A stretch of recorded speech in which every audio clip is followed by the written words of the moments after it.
behind the madness of Guns N' Roses, there's a drummer whose life is even wilder than rock and roll itself. Steven Adler. From the streets of Los Angeles to shaking the world with Appetite for Destruction, the best-selling debut album of all time. But when the band reached its peak, drugs took everything away. Fired, sick, nearly losing his life. But true legends don't quit. Adler rose again, was inducted into the Rock and Roll Hall of Fame, and returned to the stage with GNR after 26 years. This is the story of the drummer who fell as hard as he hit his drums and came back even harder. Steven Adler was born Michael Coletti on January 22, 1965, in Cleveland, Ohio, USA. He came from a unique family background. Father, Michael Coletti; mother, Deanna. His father left the family when Steven was very young.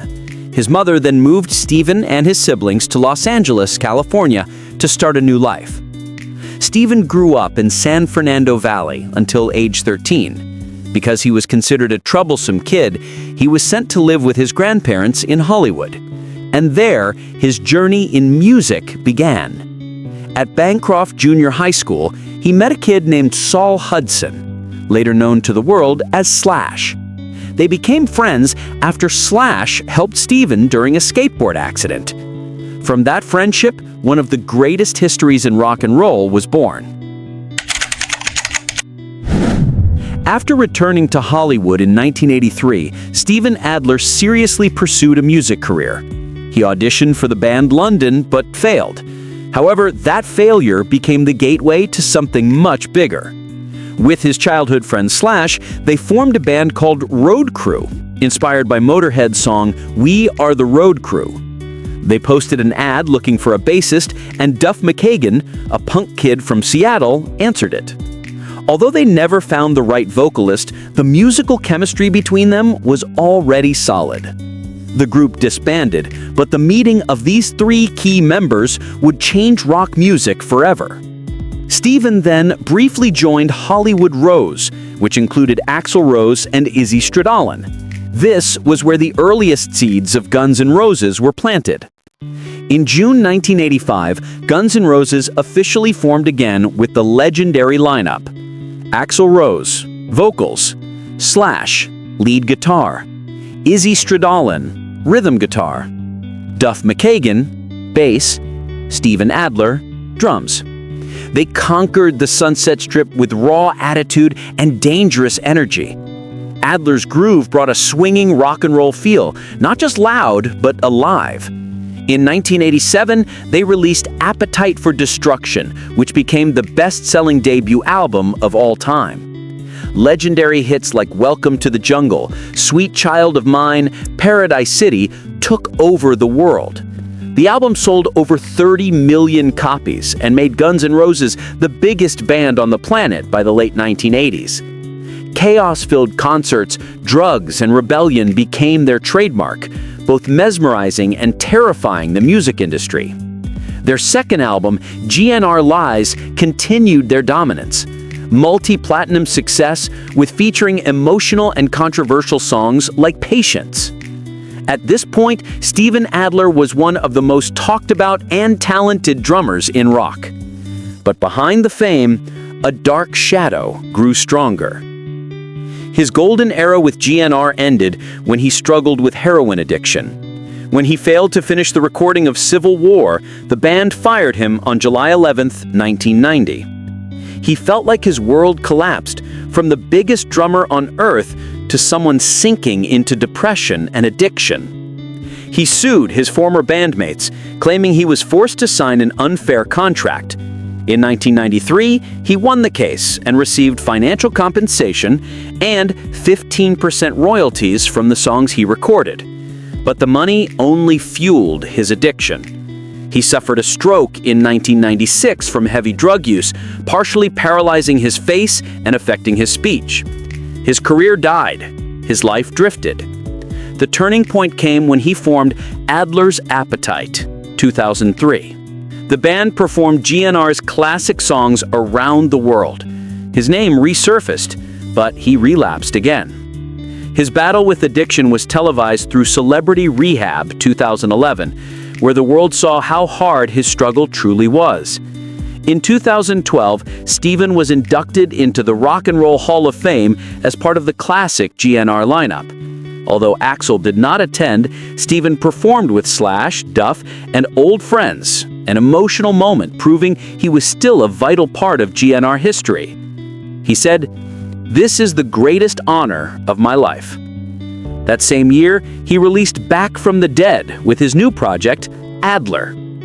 During the Not in This Lifetime tour, Steven returned to the stage with GNR after 26 years. He played Out to Get Me and My Michelle, a nostalgia that made fans tear up. Since 2019, he has continued touring with a live band bringing Appetite-era songs to audiences in the U.S. Despite a stabbing accident at his home in 2019, he recovered and kept performing. Steven's life has always been filled with rock and roll, loud music, wild parties, and roller coaster romances.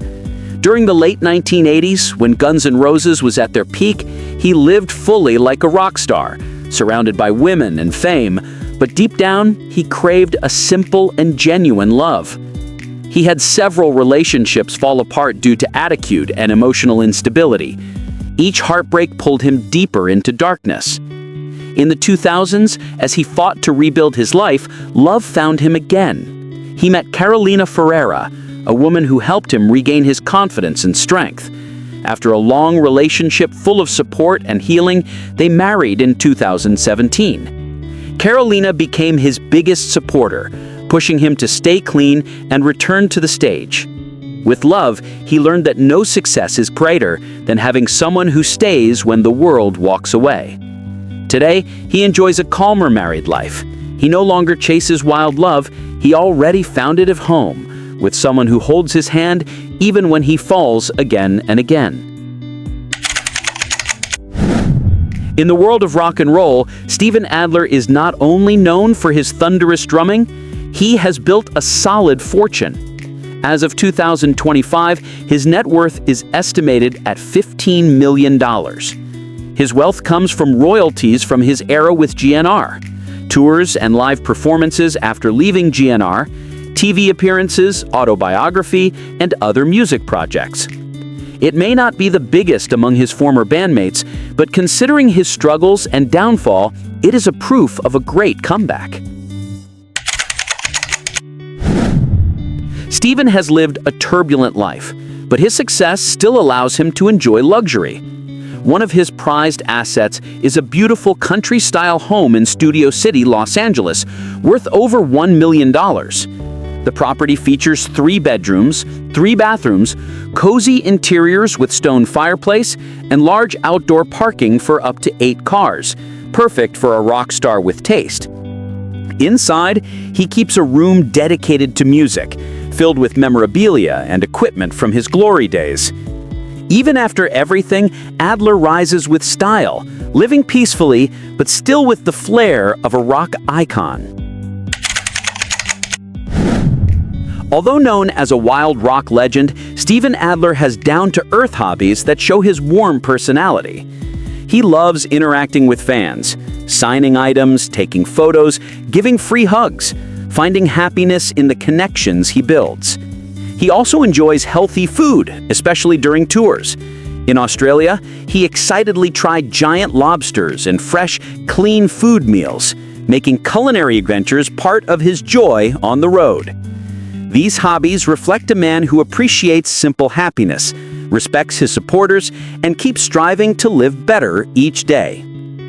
Steven Adler has proven that a true legend isn't the one who never falls, but the one who rises even when the world believes he's finished.